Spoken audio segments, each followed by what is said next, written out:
Baik, perkenalkan, nama saya Adriana Naitili, NPM 12190014. Di sini saya akan menjelaskan tugas dari perdagangan internasional tentang teori Hicks-Ohlin.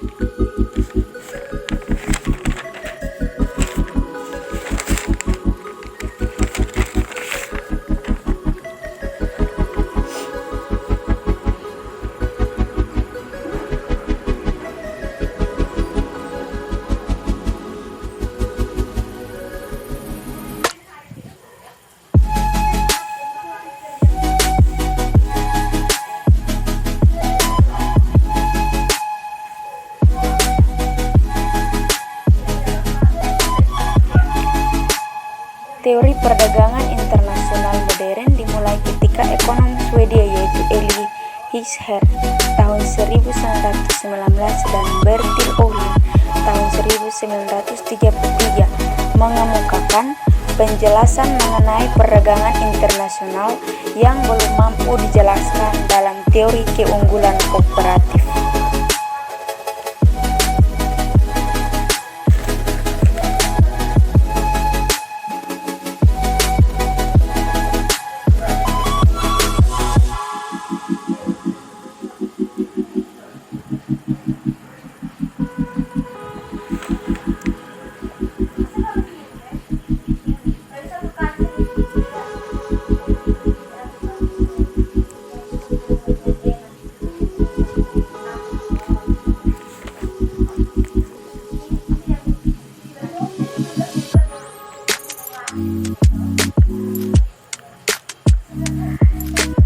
Teori HO memberikan penjelasan mengenai penyebab terjadinya perbedaan produktivitas tersebut. Teori HO menyatakan penyebab perbedaan produktivitas karena adanya jumlah atau proporsi faktor produksi yang dimiliki oleh masing-masing negara.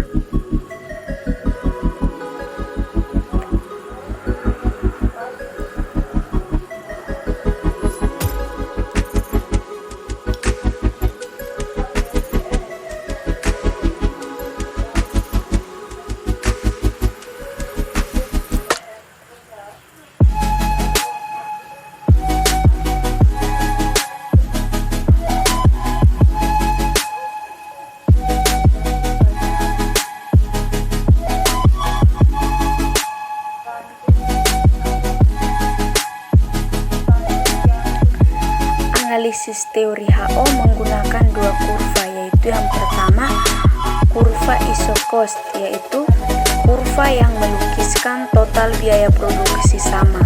Yang kedua kurva isoquant yang melukiskan total kuantitas produk yang sama.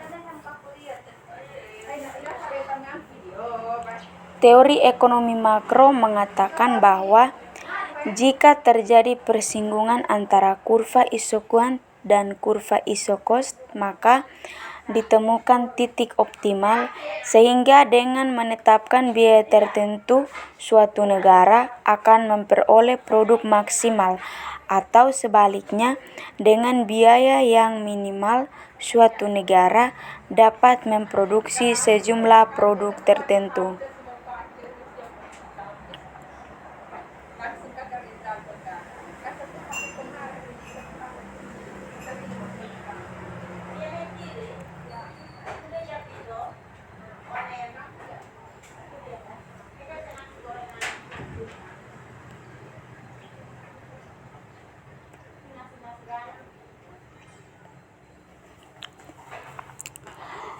Teori Higgs-Ohlin memiliki asumsi-asumsi sebagai berikut.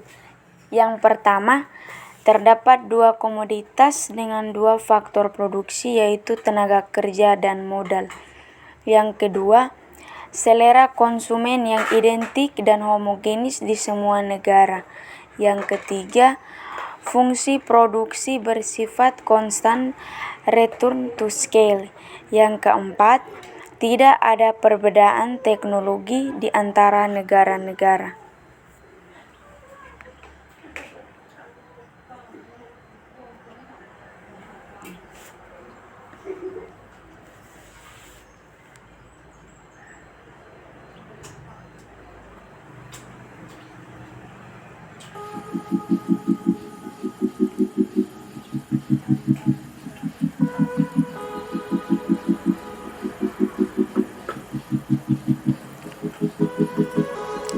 Teori H.O. menyatakan penyebab perbedaan produktivitas karena adanya jumlah atau proporsi faktor produksi yang dimiliki oleh masing-masing negara, sehingga selanjutnya menyebabkan terjadinya perbedaan harga barang yang dihasilkan.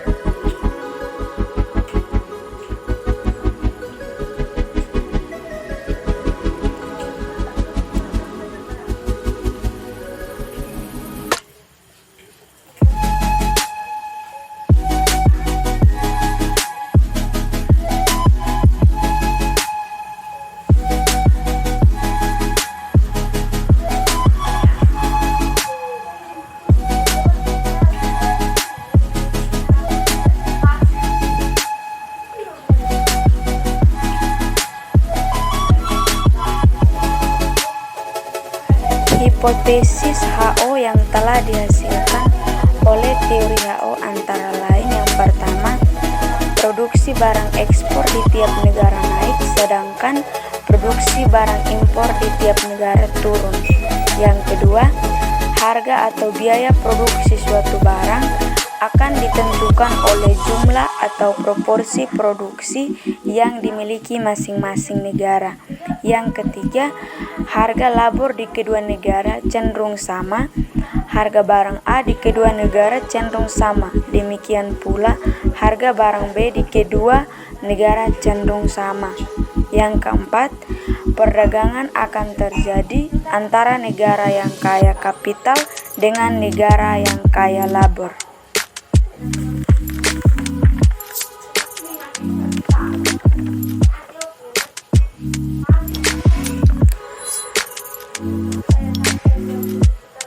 Dari contoh soal di atas, maka tabel di atas disusun dengan menggunakan asumsi dua negara, dua komoditi, dan dua faktor. Sesuai dengan konsep titik singgung antara iso-cost dan iso-quant, masing-masing negara cenderung memproduksi barang tertentu yang paling optimal dengan proporsi faktor produksi yang dimilikinya. Dari tabel tersebut, kita mendapat gambaran tentang penggunaan asumsi teori H.O. Yang pertama, perdagangan internasional terjadi antara dua negara, dalam hal ini Indonesia dan Korea Selatan.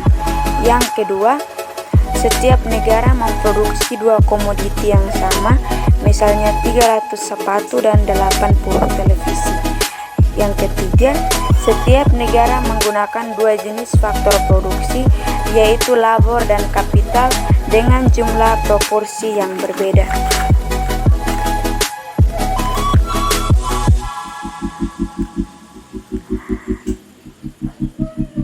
Dari kurva di atas menjelaskan bahwa untuk iso-quant 300 sepatu dengan produksi labor intensif di Indonesia menyinggung iso-cost $900 pada titik A, sehingga proses produksi 300 unit sepatu yang labor intensif akan lebih murah.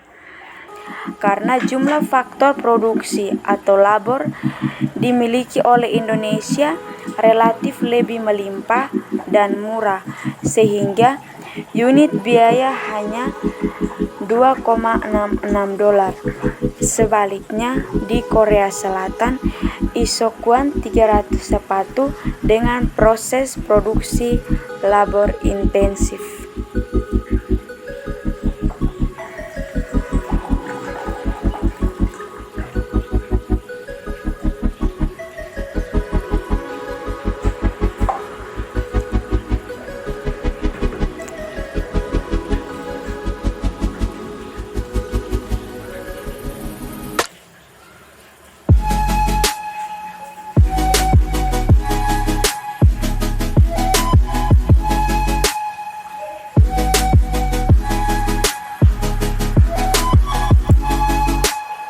Demikian penjelasan singkat dari saya tentang teori perdagangan internasional, materi teori Fischer-Ohlin.